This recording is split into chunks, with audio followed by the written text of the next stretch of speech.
BNP তো সংস্কার চাই নাই। সে বলছে যে আমরা সব পাল্টাই দেবো, এবং দেখেন মৌলিক প্রশ্নে যেগুলো সংস্কারের প্রস্তাব আছে সব জায়গায় কিন্তু নোট অফ ডিসেন্ট দিয়ে রাখছে তারা, ঠিক না? এবং তারা বলে এই গণঅভ্যুত্থানের সাথে আমরা সরাসরি জড়িত নই, এটা ছাত্ররা করেছে, আমরা করি নাই, এটা তো উনি বলেন। জি। এবং 53 বছরের মধ্যে একটা সুষ্ঠু অবাধ গ্রহণযোগ্য নির্বাচন হয় নাই। যেটা হয়েছে এরশাদ সাহেবের পতনের পরে একটা সম্মিলিতভাবে, শাহাবুদ্দিন সাহেব তখন ছিল প্রধান উপদেষ্টা, ওনার নেতৃত্বে একটা ভালো নির্বাচন হয়েছিল যতটুকু, কিন্তু আওয়ামী লীগ বলছে এখানে সূক্ষ্ম কারচুপি হয়েছে, ওটা কিন্তু আওয়ামী লীগ গ্রহণ করে নাই। তারপরে 96 সালে যখন আওয়ামী লীগ আসলো, বিএনপি তখন বললো যে এখানে স্থূল কারচুপি হয়েছে, কাজে স্বাধীনতার পরে কোনো কালে কোনো সময়ে একটা গ্রহণযোগ্য নির্বাচন হয়নি। আপনার কি মনে হয় যে এটি যদি লেভেল প্লেইং ফিল্ড তৈরি হয়, নিরাপত্তা বা আইন শৃঙ্খলা জনিত যে বিষয়গুলো সেগুলো এনশিওর করা হয়, তাহলে গ্রহণযোগ্য নির্বাচন হবে? এবং বিদেশি আধিপত্যবাদ এবং সাম্রাজ্যবাদের চক্রান্ত বন্ধ করা যায়, সেটি অবাধ, সুষ্ঠু, নিরপেক্ষ অংশগ্রহণ হবে, অনেকটাই অবাধ সুষ্ঠু হবে যদি মৌলিক এই তিনটা। আমি এই জন্যই বলছিলাম, উত্তরটা তার কাছ থেকে নিয়েছি, আমি আশরাফ ভাইয়ের কাছ থেকে নিলাম আপনার প্রশ্নের উত্তর। যদি সবকিছু এনশিওর করা যায় অবাধ নিরপেক্ষ, তাহলে অবাধ নিরপেক্ষ মানে অবাধ নিরপেক্ষ, হ্যাঁ, তো অবাধ নিরপেক্ষ 2014 হয়েছিল, 2018 হয়েছিল, বিএনপি ছিল না মাঠে। প্রশ্নগুলো নিয়ে একটু আশরাফ আলী আকনের কাছে যেতে চাই। আশরাফ আলী, এখন আসলে মঞ্জুল পানা যে কথাগুলো বলেছেন, আপনারা পিয়ারের দাবি ছিল, স্থানীয় সরকার নির্বাচনের আগে করার দাবি ছিল, গণভোটের দাবি ছিল, এই তিনটা দাবি হঠাৎ করে আপনারা আবার সেই দাবিগুলো থেকে সরে এসে এখন নির্বাচনে যাচ্ছেন। আমি প্রশ্নটা শেষ করি। নির্বাচনে যাচ্ছেন এবং আপনারা নিজেরাও বলেন যে ঐকমত্য কমিশনে যাওয়া হয়েছে, সেখানে নোট অফ ডিসেন্ট থেকে শুরু করে কোনো কিছু জুলাই সনদের বাস্তবায়ন হয় নাই, এসবগুলো বলছেন আপনাদের দল। কিন্তু মঞ্জুল আলম পান্না তিনি বলছেন আপনারা এইসব করে আসলে কি তামাশা করেছেন। এটা তো উনি বলতেই পারে তামাশা। যারা খেলে না, যারা খেলা খেলে তাদের ফাউল হওয়ার স্বাভাবিক, যারা খেলা দেখে তাদের কোনো ফাউল নাই, তারা তো দর্শক যারা। আপনারা বিভিন্ন দাবি দাওয়া করে শেষ পর্যন্ত নির্বাচনে যাচ্ছেন, একই দিনে গণভোট হচ্ছে। এই দাবি দাওয়াগুলো তামাশা বলছেন দাবি দেওয়া এটা হলো একটা গণতান্ত্রিক অধিকার। কাজে আমরা যে দাবি করেছি সেই দাবি থেকে আমরা পিছপা হই নাই, দাবি কিন্তু এখন আছে, দাবির ভিত্তিতে দাবি আদায়ের জন্য আমরা সারা দেশে করছি। এবং আমরা যদি এদেশের জনগণ যদি একটা ভিন্ন প্রেক্ষাপট তৈরির জন্যে আমাদেরকে ভোট দেয়, এই 11 দলীয় সমঝোতা ভিত্তিক যে ওয়ান বক্স সিস্টেমের যে নির্বাচন, তারা যদি নির্বাচন হতে পারেন, আমরা ওই যে দাবিগুলো নিয়ে আন্দোলন করছি সেই দাবিগুলো আমরা বাস্তবায়ন করবো। না, আপনার সেই জামায়াত সহ আপনারা যে দাবি দাওয়া দিয়ে বিভিন্ন জনসভা করলেন, মানুষকে ভোগান্তি তৈরি করলেন, মানুষের ওই যে বললাম প্রশাসন তো নিরপেক্ষ না, সেটা একটা দিকে তাকাই কথা বলছে, একটা দিকে যেমন ওখানে বলছেন ইনুস সাহেব তো তাই বলছে। আজকে ইনুস সাহেব জাতিসংঘে নিয়ে যায় কাকে? বিএনপি, জামাত, এনসিপি। তখন কিন্তু এনসিপি রেজিস্ট্রেশন ছিল না, সারা দেশে তার নেটওয়ার্ক নাই। একটা মিটিং করলে 500 লোক হয় না এখন তাদের দলের নামে। আগে চেতনার নামে হয়েছিল ভিন্ন জিনিস, কিন্তু দলের নামে তো কোনো লোক আসে না। এই দলটাকে আপনাদের সাথে না, এটা তো আমরা চাবো যে আমাদের সাথে আসুক, কিন্তু ওই সময় যে সাথে নিয়ে আপনারা গর্ববোধ করেন না? হ্যাঁ, গর্ববোধ করেন না? না, আমরা তো জুলাই অভ্যুত্থানের সম্মুখ যোদ্ধা, এটা তো আমরা বলি, কিন্তু মাঝখানে ইনুস সাহেব কি করলেন? এইটা হলো ইনুস সাহেবের দল, এনসিপিটা তো ইনুস সাহেবের দল। ইনুস সাহেব তো আপনাদের দলে এখন। হ্যাঁ, ইনুস সাহেবের দল হলে ইনুস সাহেব তো আমি জানি না আসলে কি তারা এই ধরনের নাটক কেন করতেছে, আমরা আমার জানা নাই। যে মানুষটা একটা দল রয়েছে, সেই মানুষটা কিভাবে অন্তর্বর্তীকালীন সরকারের প্রধান উপদেষ্টা হয়, কিভাবে তার অধীনে নির্বাচন তো একটা ব্যতিক্রমধর্মী একটা অবস্থার পরিপ্রেক্ষিতে উনি এখানে ক্ষমতায় আসছেন। আচ্ছা, সজীব ভুঁইয়া কেমনে উপদেষ্টা হইল? তারপরে নাহিদ কেমনে উপদেষ্টা হওয়ার তো অনেকগুলো কারণ, না, তারা সম্মুখ যোদ্ধা ছিলেন না, ওইটার জন্য না। আপনারাই পাঠিয়েছেন। উনি যখন, না, ওটা আমরা পাঠাই না, এটা উনি করছেন। এইটা উনি যখন ফ্রান্সে ছিলেন তখন এই সজীব ভুঁইয়া ইনুস সাহেবের সাথে কথা বলছেন, নাহিদ কথা বলছেন, তারপরে ওই যে মাহফুজুল আলম উনি কথা বলছেন। যারা তার সাথে কথা বলছেন ওখান থেকে যে আমরা আসা প্রয়োজন, জাতি আপনাকে চায়, এই কথা বলার পরে যারা কথা বলছে উনি তাদেরকে উপদেষ্টা নিয়েছে ওখান থেকে। এই তিনজন সজীব ভুঁইয়া একটা ছাত্র মানুষ, তাকে উপদেষ্টা বানানো। এখানে হলো বয়সের তো একটা সীমারেখা থাকা দরকার। এখানে কিছু আছে অতি বৃদ্ধ, কিছু আছে অতি বৃদ্ধ, আর কিছু আছে অল্প বয়স্ক, যার কারণে ওনার প্রশাসনরা যেভাবে আপনার একটা শক্ত অবস্থানে ভিতরে থাকে, সেটা সম্ভব হয়নি।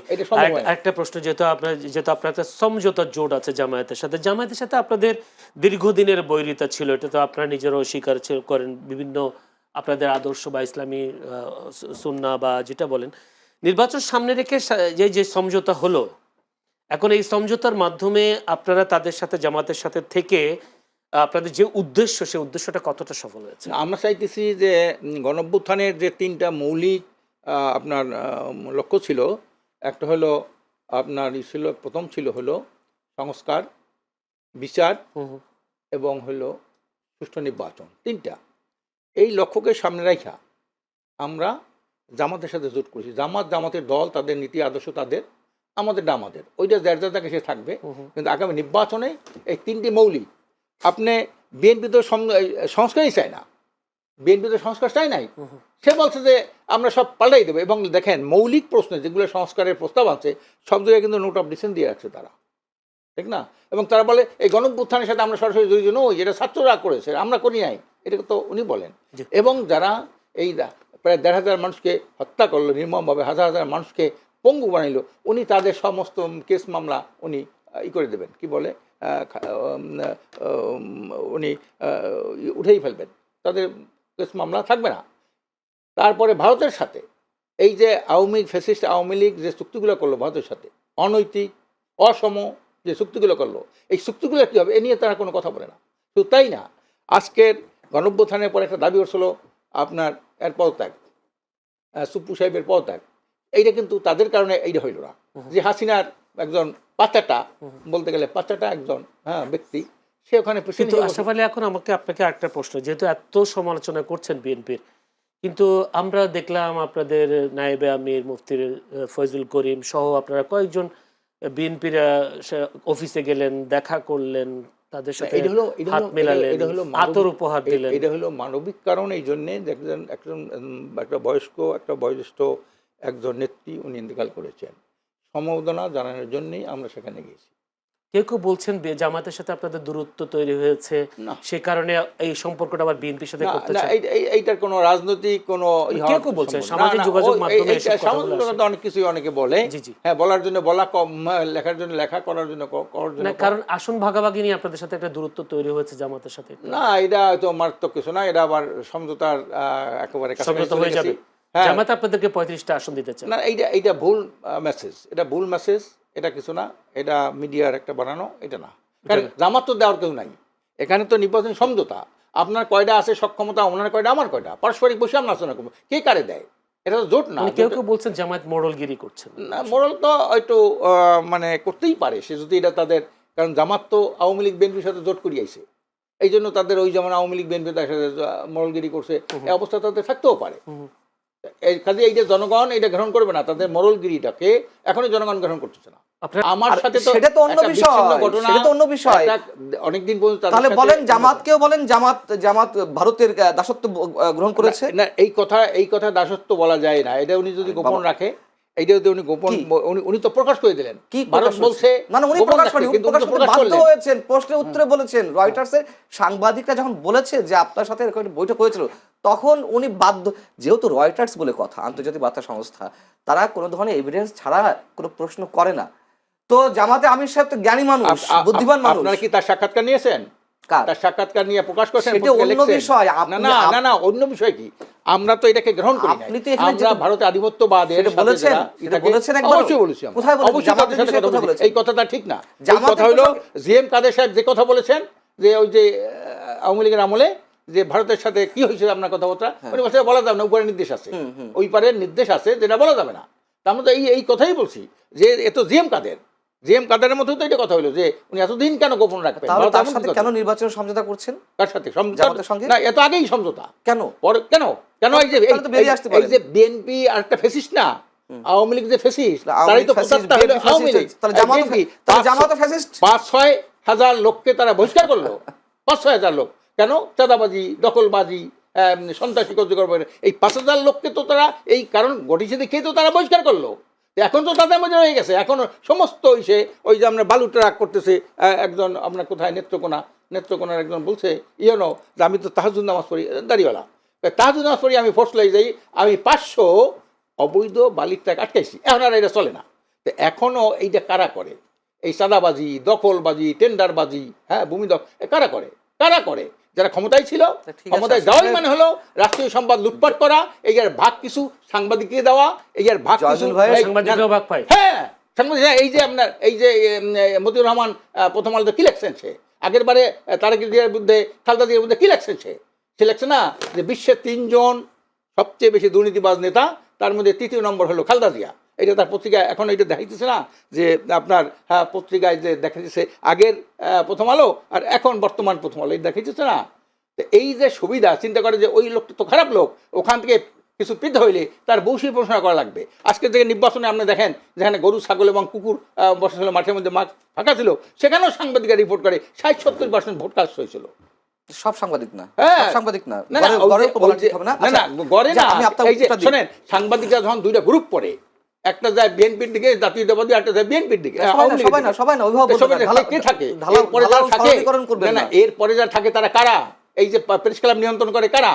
আগে করতো আওয়ামী লীগ, এখন করে বিএনপি। হ্যাঁ, সেই টিভি চ্যানেলগুলো এখন কারা নিয়ন্ত্রণ করে? আগে করতো আওয়ামী লীগ, এখন বিএনপি। পত্রিকাগুলো কারা নিয়ন্ত্রণ করে? জামাত করে কোন জামাত খালি ফোন। আপনি আরেকটা চিন্তা করেন, একটা কোম্পানি, একটা লোক 4-5টা মিডিয়ার মালিক হবে, পত্রিকা 2-3টা, তারপর টিভি 2-3টা, এভাবে মানে কি? এগুলো একটা লোক হবে? এটা ব্যবসা। এই ব্যবসা সুযোগ নিলে কিভাবে? ওই ফ্যাসিস্ট সরকারের গুণগান গাইছে এই মিডিয়া দিয়া। এই যার কারণে এই আগে ইনকালাবে কোনো বিজ্ঞাপন পাইতো না, আওয়ামী লীগ আমার কোনো বিজ্ঞাপন নাই, একটা সাদা কালো পত্রিকা। আর এখন বিজ্ঞাপনে ভরা তার। এখন কেন পায়? আগে কেন পায় নাই, এখন কেন পায়? যে ইনকালাব আওয়ামী লীগের আমলে আগের 96 সালে, আমি ওনার উত্তরটা নিয়ে আসি। না এটা 1 মিনিট শেষ করি। যে আওয়ামী লীগের নেতাদের মাঝখানে বসাইয়া তখন ইনকালাবের প্রতিষ্ঠাতা মৌলানা আব্দুল মান্নান সাহেব এবং এখন যে সম্পাদক বাহাউদ্দিন সাহেব, দুই পাশে দুইজন বসতেন, মাঝখানে আওয়ামী লীগ একজন, এক একদিন একটা বৈঠক করতেন। শুধু এই জন্যে আমি একটা কথা বলি, সরকারের একটা ফেসিস্ট হওয়ার জন্য শুধু এক সরকারই দায়ী না, এজন্য কিছু তার উইংস আছে।